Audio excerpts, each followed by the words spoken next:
I met with Anne Lacaton to discuss photographs and drawings I selected specifically to address the work of her office, Lacaton and Vasal, and her teaching as a professor at the ETH Zurich.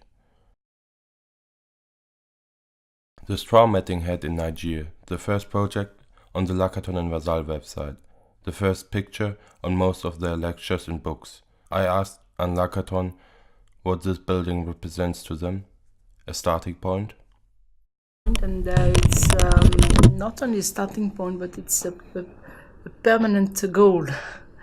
So on both sides, and because this story is long, we had this opportunity, especially my partner Jean-Philippe, to move to Niger for a quite long period, Yeah. and I was there sometimes.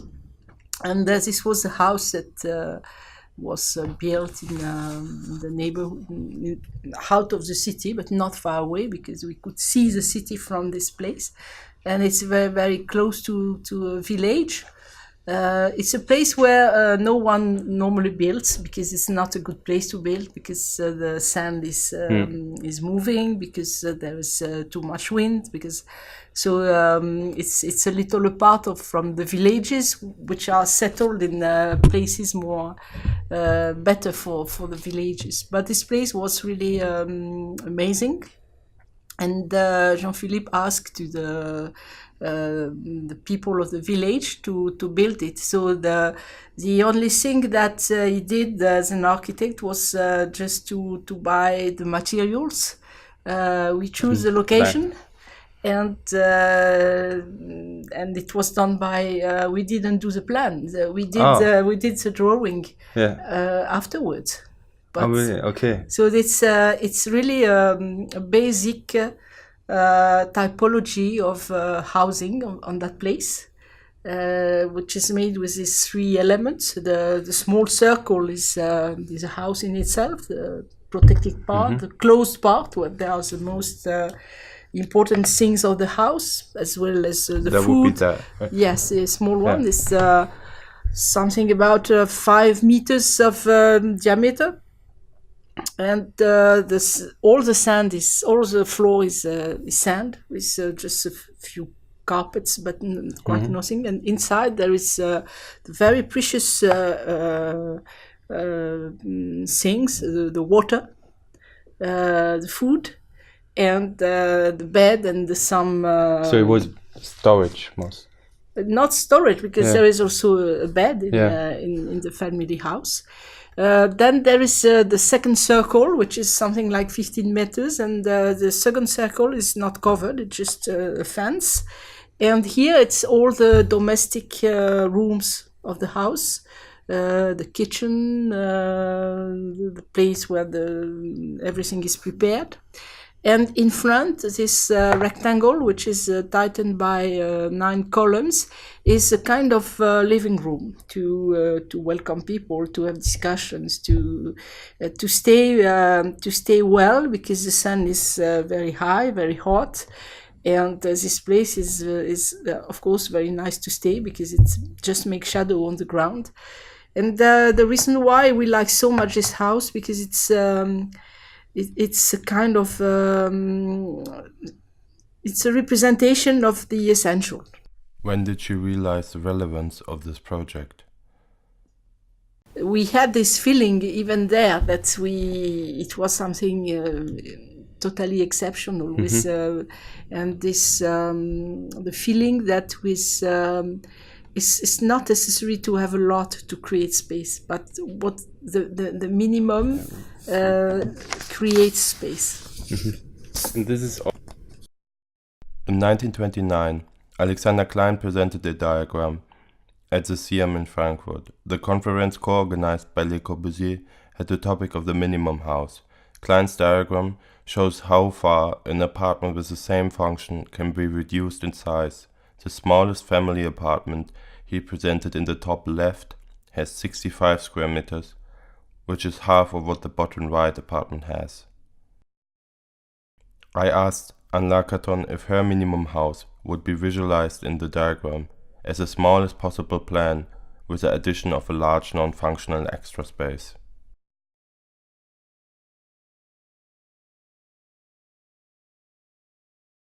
It's true that first we don't like really this concept of minimum housing, and we prefer to talk about how to give maximum, because for us minimum is always related to constraint, to less and less, and we since the first house that we have designed, it was the main issue, the main question: what do we need? What do a family need to have a good life, a good we always refer to standards, to because it's of course it's something easy to define programs, to define subsidies, to define costs, to define, but this minimum is not really enough to have a good life. So it's why we have always worked and worked hard to try to extend the living space, and living is in the broader sense than just housing. Is in school we are also living, in a museum we are living. So it's this idea that a program is always the result of negotiations, of compromise, of and it always leads to a minimum. And we always try to see, but what do we need in reality, and how could we do this space we need? And you are right that instead of trying to extend everything in the space or in the house, we prefer to give an additional space which is free of function, which is free of program. Because for us it was we at the beginning it was an intuition, but it became a reality that this free space is extremely necessary in addition to the standard space to create something, because it's a space of the individual creation, it's a space of the free use, it's a space of social life as well, because it's also compared to the very private space, it's a space where already you can open to the outside, to the world, to the neighbors, so for us it's very important to think always this double idea of space, the program and the non-program, the unprogrammed. Yeah. And of course our goal is always that it should be 50-50, as much extra space as program space. Yeah, because for example what we did in the houses, but also in I don't know if you have some pictures of this project, but the School of Architecture in Nantes. Yeah. We really tried to do this. We did this, and the school is starts from kind of multiplication of a house. Wait, do you want? Should I find it? I hope. This house, for example, it's the same. It's a double volume. One is used for the rooms, basic rooms of the house, and the other one is free of function. This is a chronological list of French architects Maria Giudici showed at the AA in London. It places Lacaton and Vassal at the end of a 500-year-old history of French housing. In the lecture, she argues that throughout these centuries, apartments increasingly were designed to force women to be housewives, to be reproductive. This development has peaked last century. Lacaton and Vassal, in her opinion, on the other hand, offer a new approach with a non-scripted space, allowing women to be non-reproductive, to be not a housewife.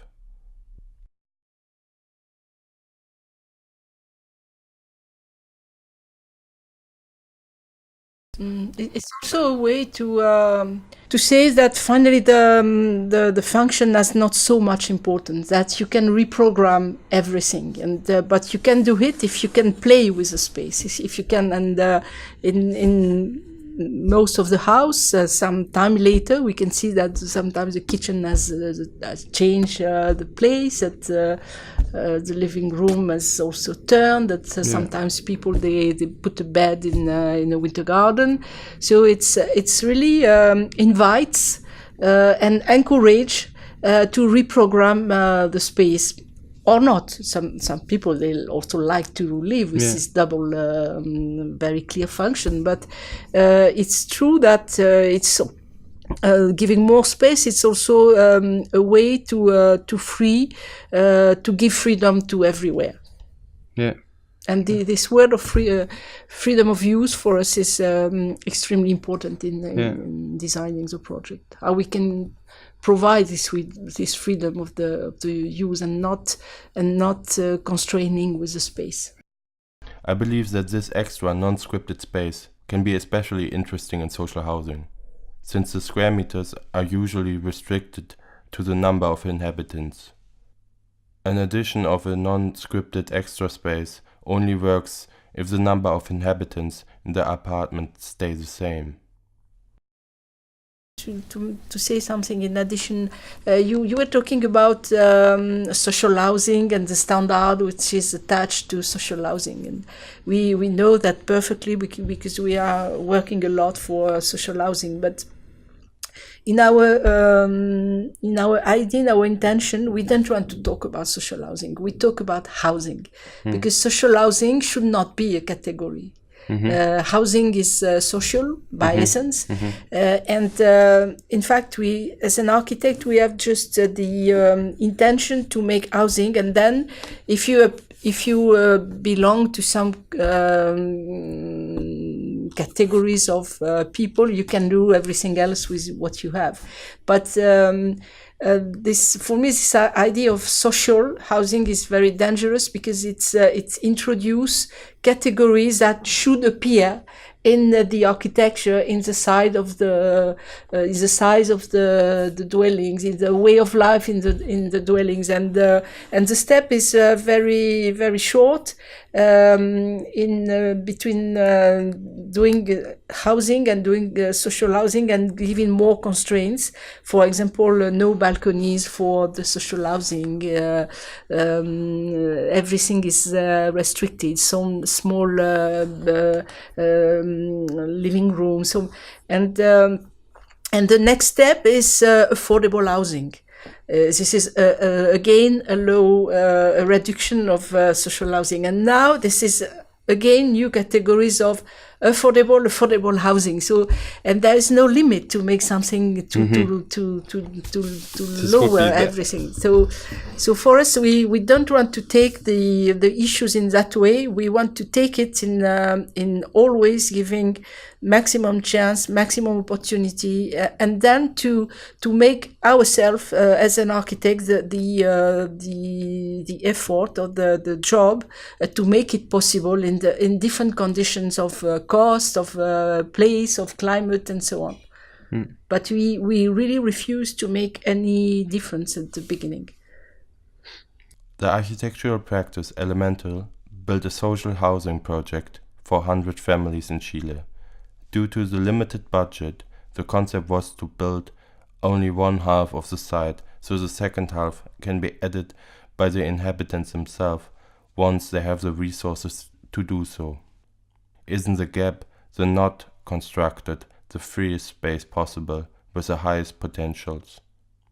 We never have done this. We have provided at the beginning, because if you consider that making these walls as a cost, and for the same cost you could do the facade of this and give immediately to these people the possibility to use it. So I'm sure that it was starting from a good intention, but in fact, if we and we learned that in Africa, if we think not exactly as an architect, but more straight, more with more good sense.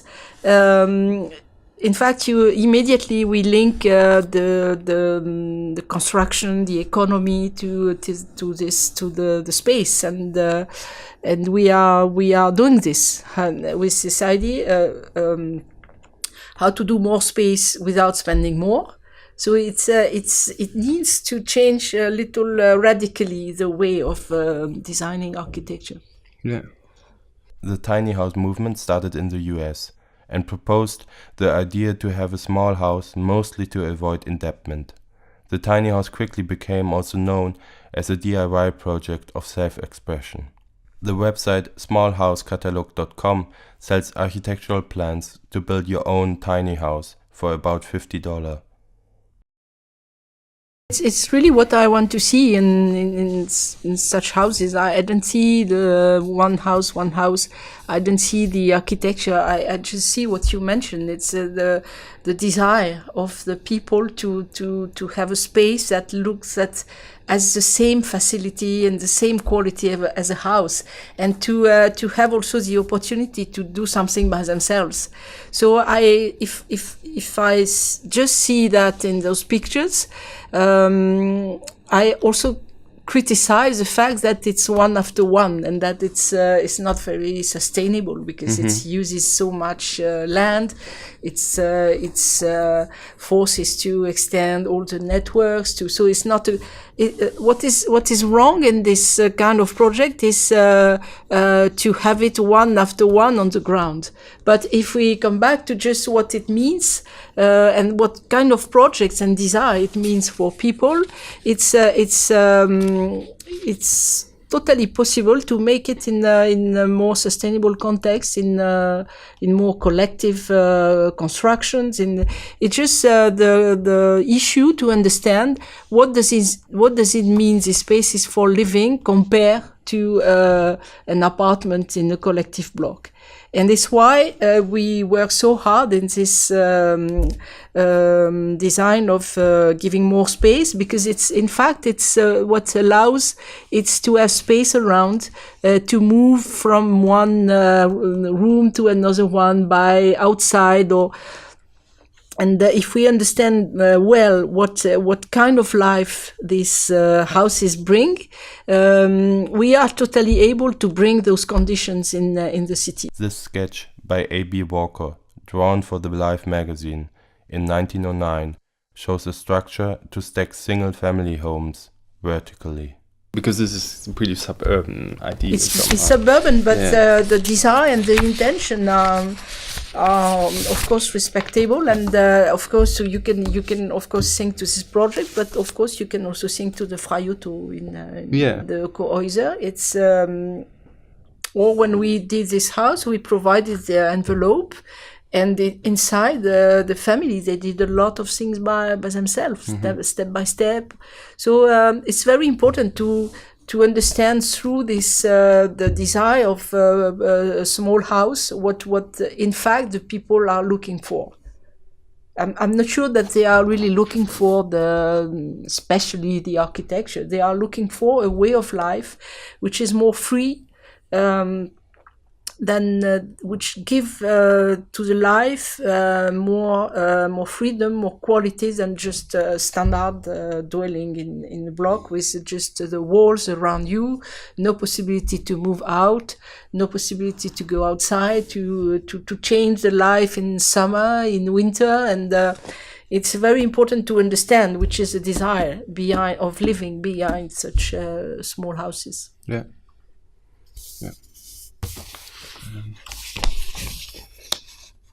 Maybe we skip that. I asked Anne Lacaton what she thought of Allison and Peter Smithson's work, looking at the Robin Hood Gardens project and its current demolition. No, for us, it's of course it's an interesting example of the quality of life that the architects have tried to give in giving this not standard housing but different typologies of. So probably there were some problems of realization, something which was not totally fitting with the reality, but probably it was easy to just to bring or to change what was not missing, and there is absolutely no reason to demolish this, as well as anything to demolish anything which is not at the end of the life. So for us, for me, I wouldn't like to see any more those pictures. It's a big waste. Yeah, yeah. Especially also this project as an inspiration. I think, like GDR housing or something, they're really repetitive, but this was really. But even repetitive housing, there is it's really impossible at the same time that we are so much involved in sustainability, but in the other hand, when it's about architecture, there is not anymore the issue of sustainability. We crash because we don't want to see what we have in front of the eyes. But it's not a problem of regular blocks. It can be transformed. We can do something with it. We can just observe what is not good, that could be changed, what is very positive, that should be kept. So it's as an architect today, we really have to change our mind and the way of doing architecture, because we are in another world now. Yeah. Charles Jenks famously called the destruction of Prut Igor just 16 years after its completion, in 1956, the death of modern architecture. Lacaton and Vassal developed a method to refurbish and transform buildings from around that period. So I asked naively, could Lacaton and Vassal have saved modern architecture? To illustrate my idea, I placed a photograph of a transformed building by Lacaton and Vassal next to a picture of a Prut Igor building. Now, first, I correct you. When we are doing this, we are not saving modernity. We are just changing the quality of housing to something much better, with more economical conditions, and reuse buildings which are in full use, which are not at the end of the life, that there is no reason to demolish. So afterwards, the relation with modernity is also something that we have in mind, because the modernity has also brought to architecture, especially this freedom of the plan. This for the first time, the idea of that we could do architecture in another way, that we could.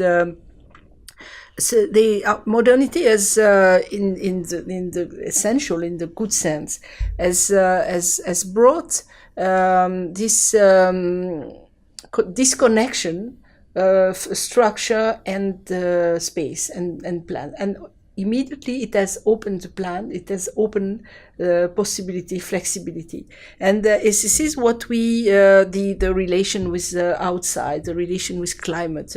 Of course, with a lot of mistakes, with a lot of bad ways, but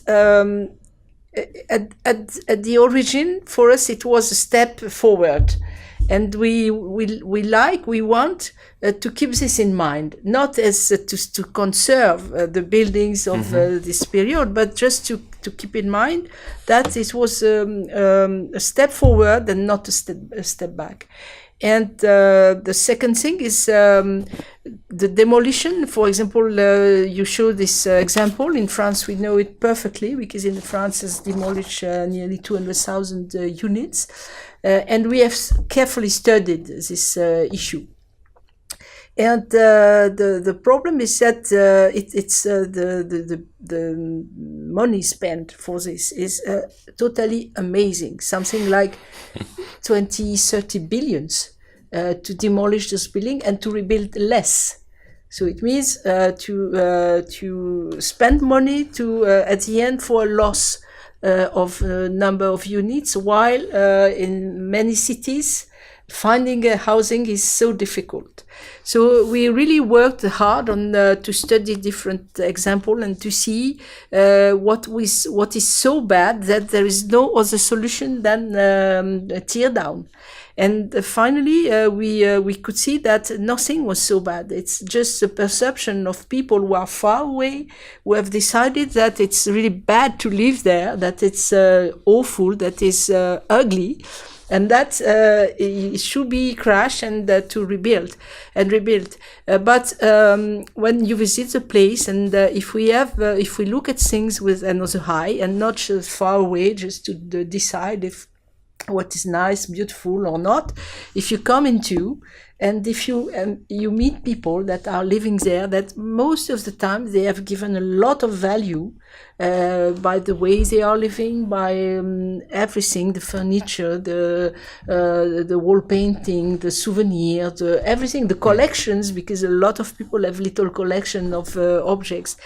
And it's when we are going out, it's never possible to look at the buildings in the same way. So why should we allow us to decide what is good or not good? So it's why we did this research, the PLUS, which were clearly in opposition, in resistance against the demolition, and it's at the end we did such transformations.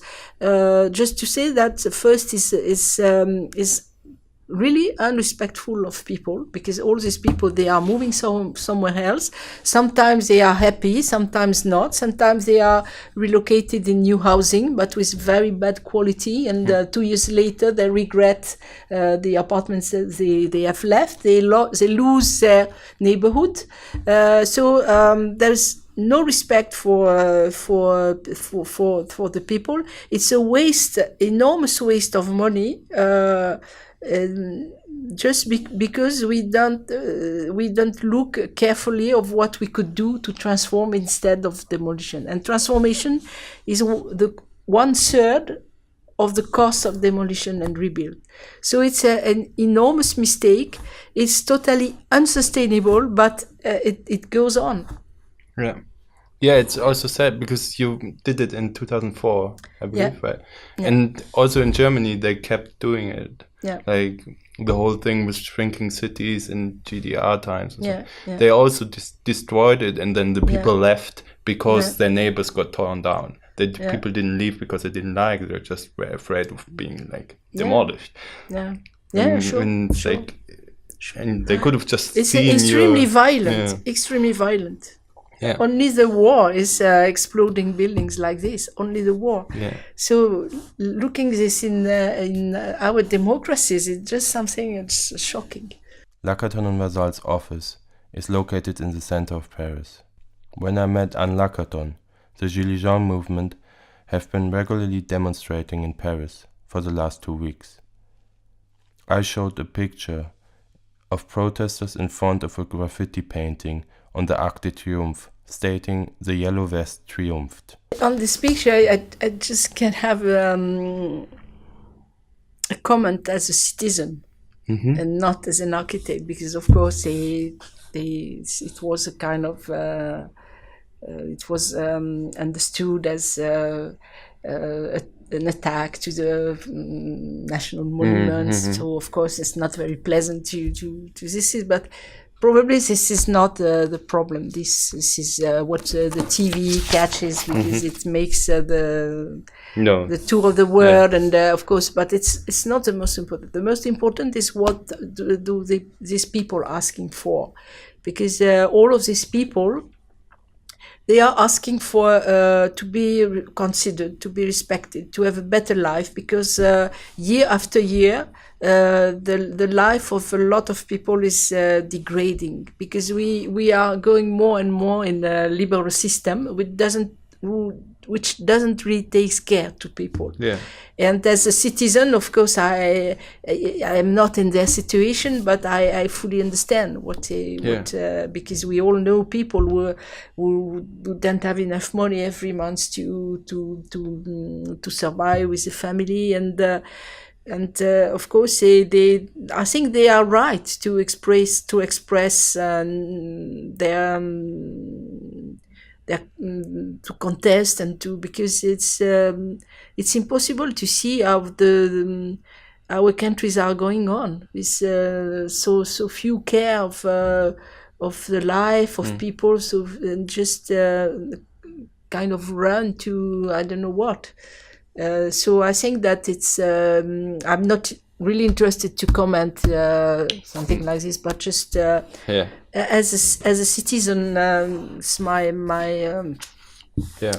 what No, I can I say. was- But and as a citizen, I'm not so far as me as an architect, of course, of course. So it's why. In my work, this idea of doing things with not so much money, with doing with what we have, saving buildings where they can be reused. It's part also of more ecological life, which could be for the benefit of everyone. The protesters were also damaging the Arc de Triomphe.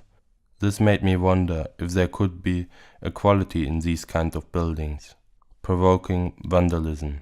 A building as a materialized enemy with the ability to unite resistance. But I think you must not really confuse, because in the big protest of the Gilets jaunes, I think a lot of people, they are not in favor of doing attacking monuments. But as usual in such protestation manifestation, there are a group of people that are known because they want to fight. They want to fight with the police. They want to fight against the state. They want to fight against the city. They of course they confuse with the Gilets jaunes movement. Some of people of Gilets jaunes are also in the movement, so it's a little bit confusing. But most of the Gilets jaunes, they are people who are we have a clear. Now they have a clear knowledge and list of what they would like to have. And it's not breaking the state. It's just have better salary, have more public service, have more transport, because year after year everything is changing in France. When we had a lot of little stations with trains, now half of them they have disappeared. So people they need more and more cars. They were pushed to go to the countryside, but now they don't have enough public service. So they are really fighting against that, and not fighting against monuments. This is I think it's in France, but I think that a lot of countries have a part of the people who are not very well respected and considered. Yeah. When looking through Lacaton and Vasal's project, I searched for symbols and narrative in their architecture. I was wondering if they somehow overexpose their concept to make their approach more apparent, since I've been always fascinated by the clarity of their projects. So I asked, referring to the Freck project, if the transition detail from the old building to the twin is meant to symbolize the overall concept of the building, since the new facade is following the edges of the old building so unconditionally. It's a zoom in photo. It's not coming from us, because we always show the building itself. So of course, if you zoom, you see a detail, but it's a construction detail. It's so the concept of this project was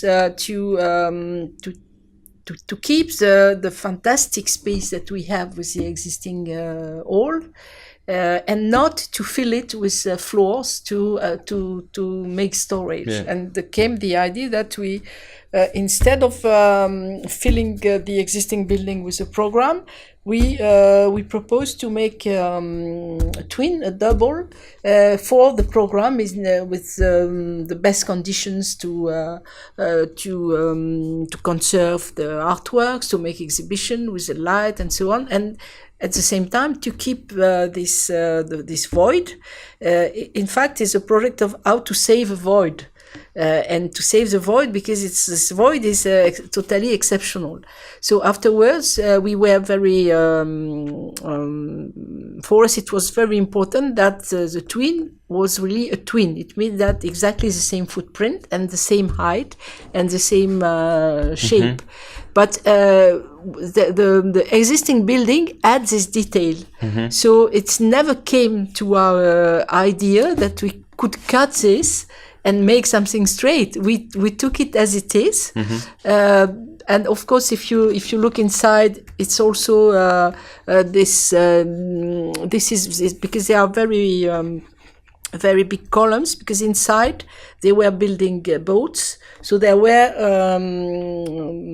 cranes. And the cranes were supported by on that edge. So it's why it's so big, and then the water Drain. the water drain is out of this system. So we never thought to this detail that it's would it be better to have it straight or not? It's for us. It's not a subject. It was not a question. It was not a question. We did it as simple as possible, and we just, as you can see, we didn't want to. Does it make sense to keep a building and to start just taking away a small piece, because just it could be a detail, but no, we are not as complicated as this. No. Yeah, but it seems really consequent, like this at the same time, but it's also like construction wise maybe also complicated. No, it's not complicated, because inside it was very easy, because we had this here we have the drain. The drain was in a very good state. In fact, in the existing building we didn't have to change anything, because it's of course it's you can see that the paintings are old, but the structure was very good. The roof was very good. We just had to use it to make more lighting and more doors for the people's security. Like, for example, if we do a concert, we may have 5,000 people and we needed more doors. But the building in itself was very, very safe, very good. So when we added, and of course this is just the skin. Before there is a structure, and the structure was it was more simple to support our roof on this, and to keep this, which was in very good state, instead of destroying this. Because one thing which is important is also that we propose to do this project, but without increasing the budget. So it's very important also to keep what is in good condition, because if not, we spend money for something which is not necessary. But it's important not to see symbols where they are not. Yeah, I don't know, because it became kind of I would say it became kind of a symbol detail for this architecture. I don't know. But it's not in your intention. No, not at all. No. But I'm really smiling that you talk about this. yeah. Hopefully, it's a similar situation. I would say it's like I was wondering what is the relationship with this particular tree in this corridor, because it's like really. I mean, it's really I imagine like people going around it. Yeah, and this is the door of the toilet. So it's like really toilets. So it's no, but again, it's very simple. It starts here from the observation that the place was really wonderful, and with the sand dune, the forest, and here the sea. And the clients, the owners, they wanted to build a house, but in the same time, they were worried that it would change too much the feeling of the space, the feeling of the quality of the landscape. So and it became obvious that we will not cut trees. because we didn't see why we should cut trees. Trees so long to come that, and also because all the houses around they start first with cutting trees to make a clear, and then they built on the clear. So we started with this idea that we will not cut trees. The second was how to because on the ground is not flat. So again, if we were moving the ground, of course the trees could not stay anymore because it's not flat. Yeah. And on the ground you don't see so much water because there are a lot of bushes. So the second decision was to raise up the platform of housing so that we could keep below 4 meters to make a space. And then the house is a very simple construction. It's exactly the regulation of 4 meters on each side, 4 or 5 meters from the street. And we try to integrate inside a very regular structure, which was not determined by the trees, but just determined by the... it was not possible to move this like here or something? No, because here we are at the limit of what we could build. Yeah. What we could have done would have been to reduce the size, but here we could not go, or if we could have, but with no windows. Yeah. So we tried to, we measured very carefully the trees at different heights to figure out the shape of the trees. And it seems simple, but in fact it was a hard work to find the good structure with a good span, which was fitting with the trees, because we should have holes, because the trees, they should not touch the structure, because if not they can make damage. So it was very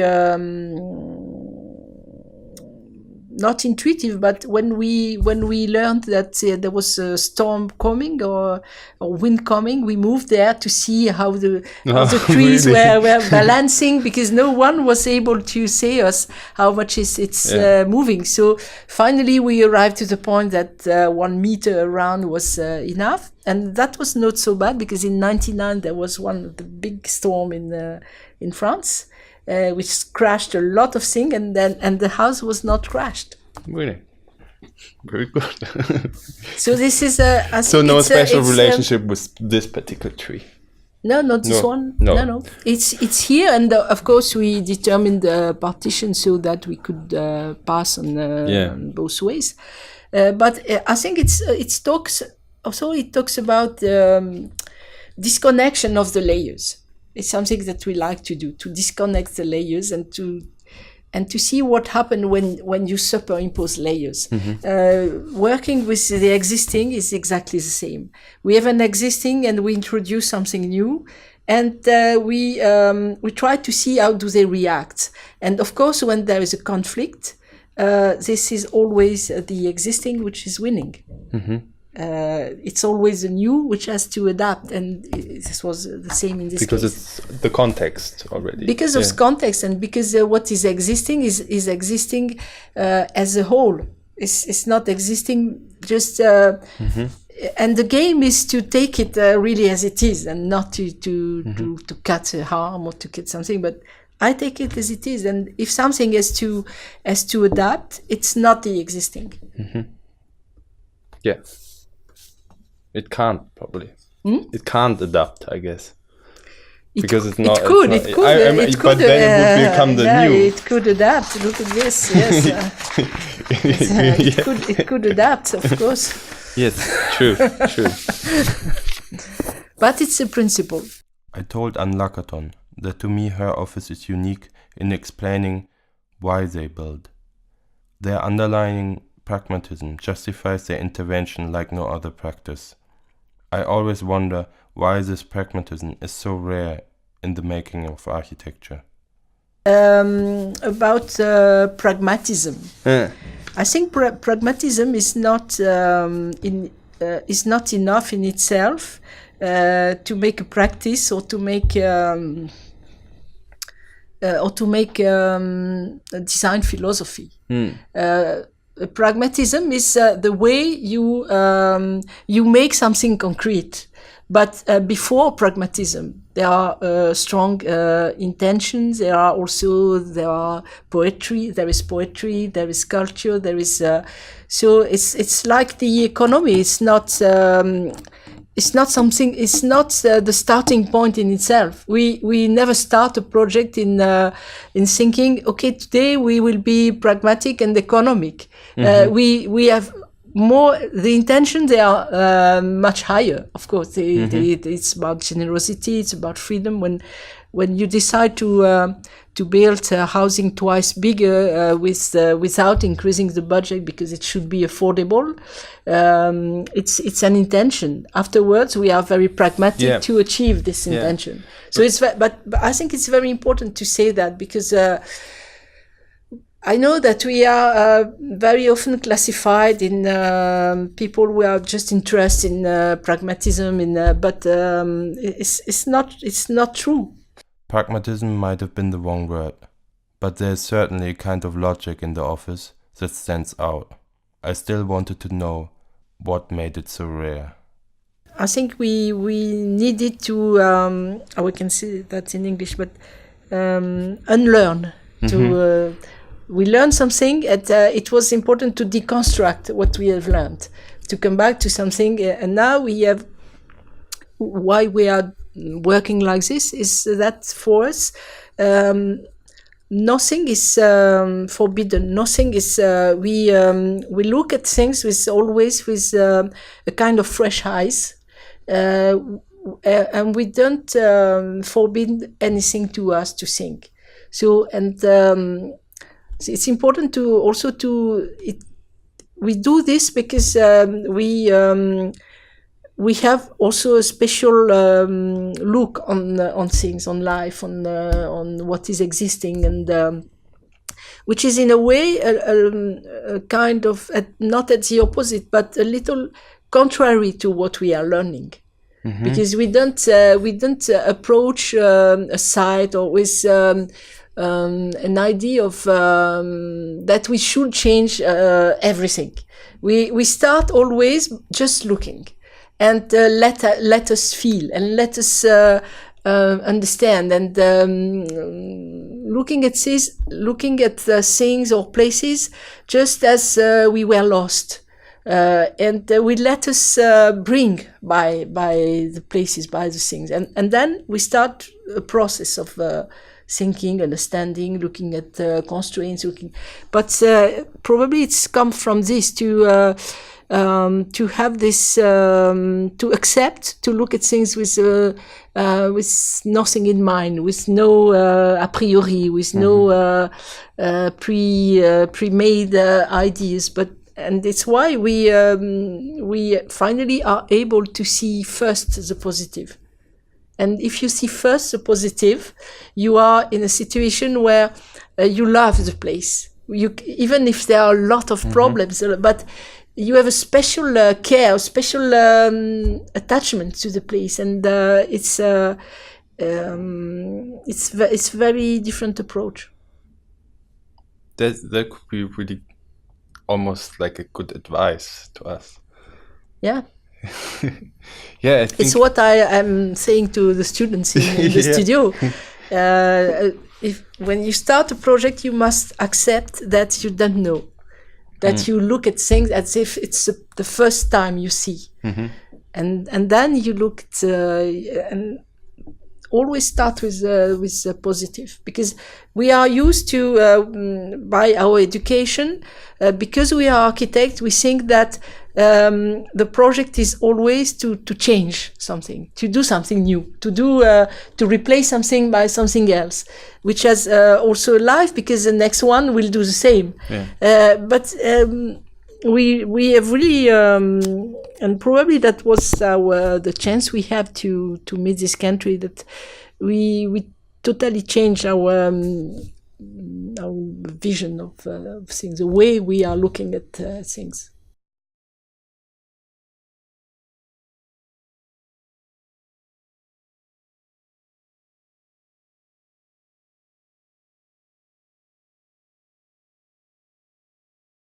Nothing to say. Yeah.